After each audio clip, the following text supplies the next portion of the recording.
ಕಾಲಭೈರವೇಶ್ವರ ಸ್ವಾಮಿಯ ದೇವಸ್ಥಾನಕ್ಕೆ ಬಂದಂತ ಪಟ್ಟದ ಕತ್ತಿ. ಕೋಡಿ ಸೋಮೇಶ್ವರ ದೇವಸ್ಥಾನದ ಬಳಿ ಆನೆ ಮತ್ತು ಕುದುರೆಗೆ ಪೂಜೆ ಸಲ್ಲಿಸಲಾಯಿತು. ದೃಶ್ಯದಲ್ಲಿ ನೋಡ್ತಾ ಇದ್ದೀರಿ ನೀವು, ಆನೆಗಳಿಗೆ ಪೂಜೆ ಸಲ್ಲಿಸ್ತಾ ಇರುವಂತಹ ದೃಶ್ಯ. ಪಟ್ಟದ ಆನೆ ಶ್ರೀಕಂಠ, ನಿಶಾನೆ ಆನೆ ಏಕಲವ್ಯಗೆ ಪೂಜೆ ಮಾಡಲಾಯಿತು. ಪಟ್ಟದ ಆನೆ, ಪಟ್ಟದ ಕುದುರೆ ಮೂಲಕ ಮೆರವಣಿಗೆಯಲ್ಲಿ ಪಟ್ಟದ ಕತ್ತಿ ಬರುತ್ತೆ. ಸಂಪ್ರದಾಯ ಇದು.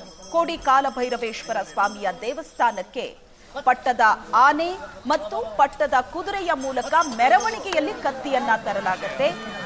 ಕೋಡಿ ಸೋಮೇಶ್ವರ ದೇವಸ್ಥಾನದಲ್ಲಿ ಕತ್ತಿ ಇಟ್ಟು ವಿಶೇಷ ಪೂಜೆ ಮಾಡಲಾಗುತ್ತೆ. ಜೊತೆಗೆ ಪಟ್ಟದ ಆನೆ ಮತ್ತು ಪಟ್ಟದ ಕುದುರೆಗೂ ಪೂಜೆ ಸಲ್ಲಿಕೆ ಆಗತ್ತೆ. ರಾಜ ಪರಿವಾರದಿಂದ ಪೂಜಾ ಕಾರ್ಯಗಳು ನೆರವೇರ್ತಾ ಇದೆ.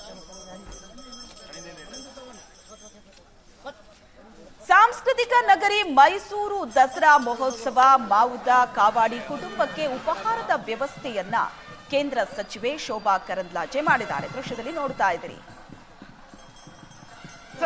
ಮಾವುತ ಕಾವಾಡಿ ಕುಟುಂಬಕ್ಕೆ ಪ್ರತಿ ವರ್ಷ ಕೂಡ ಶೋಭಾ ಕರಂದ್ಲಾಜೆ ಉಪಹಾರದ ವ್ಯವಸ್ಥೆಯನ್ನ ಮಾಡ್ತಾರೆ. ಈ ಬಾರಿಯೂ ಉಪಹಾರದ ವ್ಯವಸ್ಥೆ ಆಗಿದೆ. ತಾವೇ ಬಡಿಸ್ತಾ ಇದ್ದಾರೆ. ಮಾಜಿ ಸಂಸದ ಪ್ರತಾಪ್ ಸಿಂಹ ಸೇರಿದಂತೆ ಹಲವರು ಸಾಥ್ ನೀಡಿದ್ರು. ಮಾವುತರಿಗೆ ಕೇಂದ್ರ ಸಚಿವೆ ಶೋಭಾ ಕರಂದ್ಲಾಜೆ ಕಿಟ್ ಅನ್ನ ವಿತರಿಸಿದ್ರು. ಪ್ರತಿ ವರ್ಷ ಕೂಡ ಉಪಹಾರದ ವ್ಯವಸ್ಥೆ ಮಾಡ್ತಾರೆ.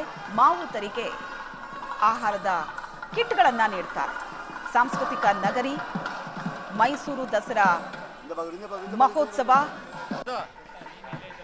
ದಸರಾಕ್ಕಿಂತ ತಿಂಗಳುಗಳ ಮುಂಚೆನೆ ಆನೆಗಳು ಮೈಸೂರು ತಲುಪತ್ತೆ. ಅವರ ಜೊತೆ ಮಾವುತರು ಕೂಡ ಮೈಸೂರು ಅರಮನೆಯನ್ನ ತಲುಪ್ತಾರೆ.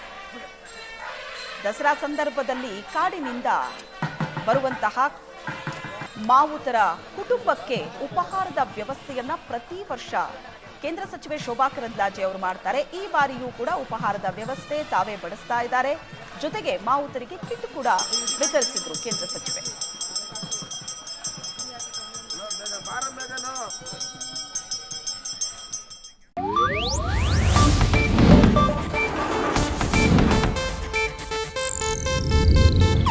ಇದು ಏಷ್ಯಾನೆಟ್ ನ್ಯೂಸ್ ನೆಟ್ವರ್ಕ್ ಪ್ರಸ್ತುತಿ.